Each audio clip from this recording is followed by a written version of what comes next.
Assalamualaikum warahmatullahi wabarakatuh. Saya Nur Faizah binti Tayyub bersama sahabat saya Intan Safia binti Syamsul Anwar. Hari ini kami akan membentangkan berkenaan tajuk aplikasi Qardun dalam akaun simpanan dalam perbankan Islam. Apa itu Qardun? Al-Qardun dari segi bahasa bermaksud Al-Qat'u. Al-Qat'u jika diterjemahkan kepada bahasa Melayu bermaksud potong. Dari segi istilah, Al-Qardun merujuk kepada penyerahan sesuatu barang atau harta daripada penghutang kepada penghutang dengan syarat barang tersebut atau sesuatu yang sama nilai dengannya akan digantikan kembali kepada pemilik asal tanpa sebarang penambahan.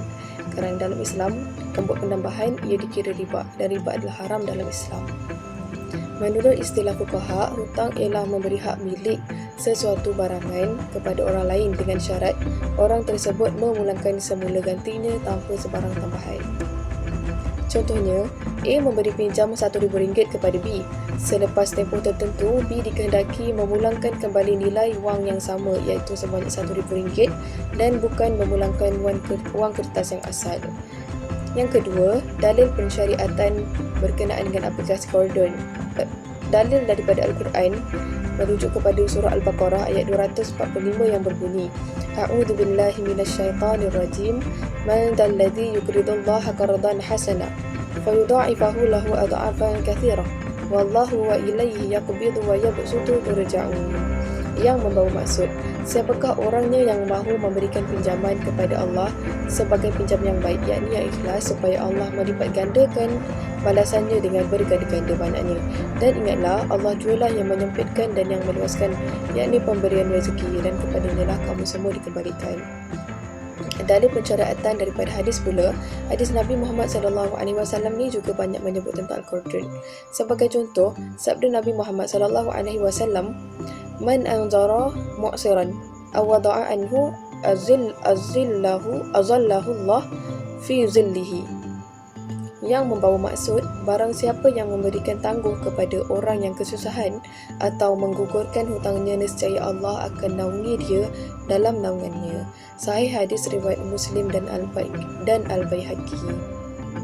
Ulama juga telah berijma' bahawa Al-Qardun adalah disyariatkan dalam Islam. Yang ketiga, rukun. Rukun ada 4. Pemberi pinjam iaitu mukrid. Yang kedua, orang yang meminjam iaitu muqtarid. Yang ketiga, dana iaitu qardun. Yang keempat, serah terima, ijab dan qabul. Untuk pemberi pinjam iaitu mukrid, ada syarat dia. Syarat dia sama dengan syarat penjual dalam muamalah. Syarat yang pertama, mestilah ahli tabarruk, iaitu orang yang berkeahlian dalam membuat derma, dan orang tu mestilah berakal, mestilah baligh. Syarat yang kedua, orang yang mukrid, orang yang hendak memberi pinjam ni mestilah memiliki barang tersebut. Kiranya kalau kita nak memberi pinjam duit tu mestilah kita miliki, ataupun kita nak memberi pinjam apa-apa barang atau harta, mestilah barang atau harta tu kita yang miliki. Yang syarat ketiga, mestilah dengan mula. Kalau kita nak memberi pinjam apa-apa barang ataupun duit, kita mestilah memberi pinjam dengan mula.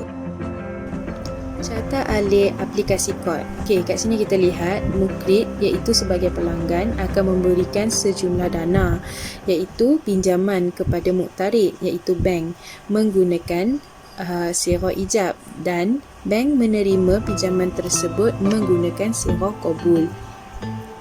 Bank sebagai peminjam menggunakan pinjaman tersebut untuk membuat pelaburan, dan bank juga akan memberikan hibah atau ganjaran kepada pendeposit sebagai tanda penghargaan daripada pihak bank kepada pelanggan.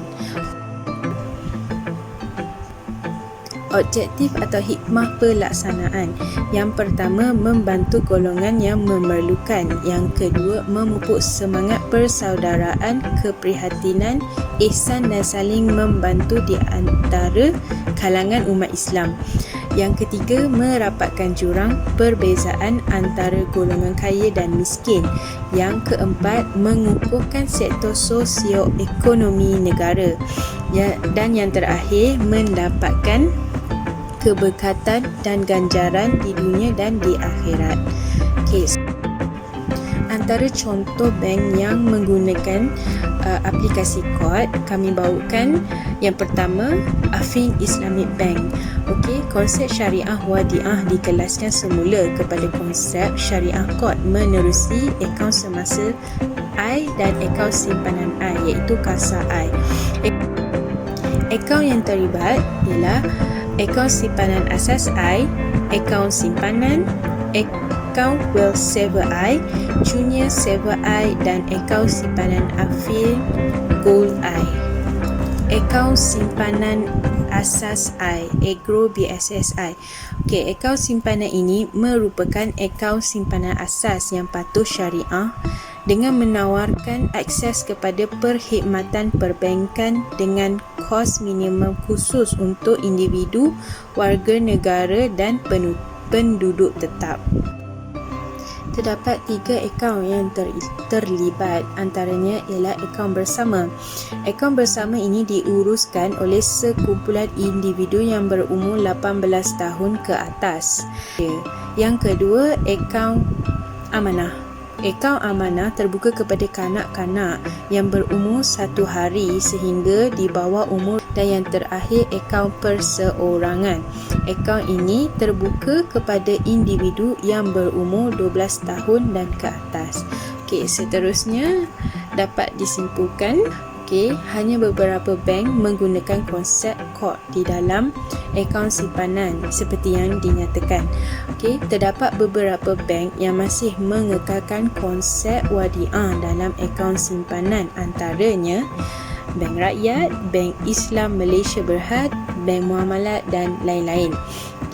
Walau bagaimanapun, kedua-dua konsep iaitu wadiah dan kod mempunyai kelebihan yang tersendiri. Sekian daripada kami. Terima kasih. Assalamualaikum.